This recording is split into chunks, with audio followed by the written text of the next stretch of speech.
আপনার কি মনে হয় এই হাড় কাঁপানো ঠান্ডাটা শুধু একটা আবহাওয়া? না বন্ধু, ভুল ভাবছেন আপনি। এই ঠান্ডাটা একটা পরীক্ষা। এটা যেন প্রকৃতি আপনাকে ফিসফিস করে কানে বলছে, থেমে যাও, গুটিয়ে যাও, হাল ছেড়ে দাও।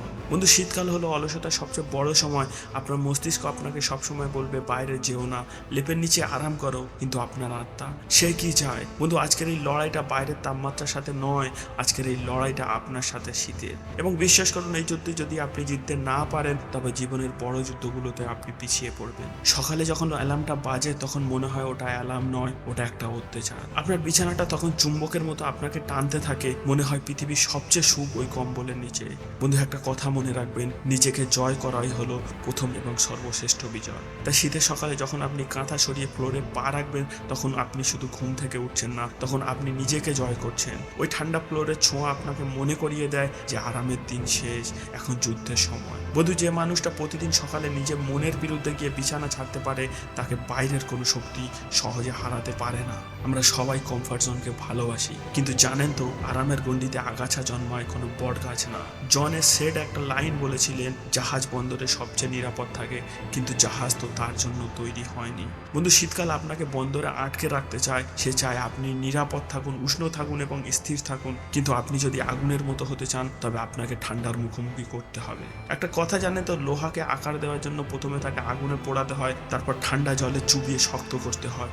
এই শীত আপনাকে শক্ত করার জন্য এসেছে, আপনাকে মেরে ফেলার জন্য নয়। বন্ধু, আপনার মাঝে মধ্যে মনে হতে পারে এই ঠান্ডা অসহ্য, মনে হবে আমি আর পারছি না। ডিপ্রেশন, একাকিত্ব আর অলসতা আপনাকে চারিদিক দিয়ে ঘিরে ধরবে, কিন্তু আপনাকে এই সব কাটিয়ে উঠতে হবে। বন্ধু, বাইরের ঠান্ডা আপনাকে তখনই কাবু করতে পারবে যখন আপনার ভিতরের আগুন নিভে যায়। আপনার ভিতরে সেই আগুনটা আসলে কি আপনি কি জানেন? ওটা আপনার স্বপ্ন, আপনার জেদ, আপনার লক্ষ্য।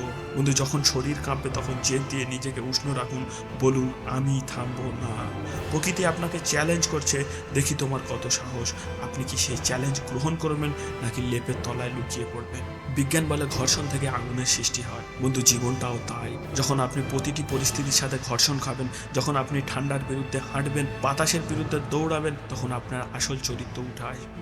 আর কেউ একজন বলেছিলেন, বিপদ এড়িয়ে চলাই তো বীরের ধর্ম নয়, বিপদকে বরণ করাই তো বীরত্ব।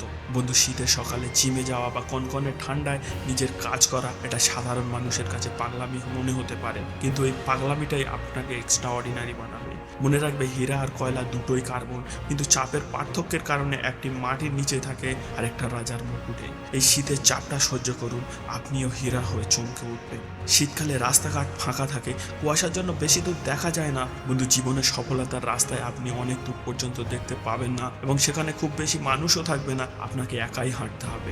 এই ঠান্ডার মধ্যে আপনি যখন একা দৌড়াচ্ছেন, তখন ভাববেন না আপনি একা, ভাববেন আপনি সবার থেকে এগিয়ে আছেন, কারণ বাকিরা তখন ঘুমোচ্ছে। বন্ধু, শীতকাল দুর্বলদের সরিয়ে দেয় এবং শক্তদের টিকিয়ে রাখে। আপনি কোন দলে থাকবেন? শিকারী বাঘ যেমন শীতের রাতেও শিকার ছাড়ে না, বন্ধু আপনাকেও তেমন লক্ষ্য ছাড়লে চলবে না। শীত আপনাকে কষ্ট দেবে, কিন্তু ভাঙতে পারবে না। ঠান্ডা বাতাস আপনার চামড়া কাটতে পারে, কিন্তু আপনার ইচ্ছা শক্তিকে কাটতে পারবে না। আগামীকাল সকালে যখন অ্যালার্মটা বাজবে আর ঠান্ডা আপনাকে ঝাপটে ধরবে, তখন দয়া করে অ্যালার্মটা বন্ধ করবেন না। বিছানাকে লাথি মেরে ফেলে উঠে দাঁড়ান, আয়নার সামনে দাঁড়িয়ে নিজের দিকে তাকিয়ে বলুন, আই অ্যাম দ্য ফায়ার। বন্ধু, তখনই তোমার বাইরে সব বরফ গলে যাবে। যুদ্ধটা শীত এবং আপনার হতে পারে, কিন্তু বিজয়ী সবসময় আপনাকেই হতে হবে।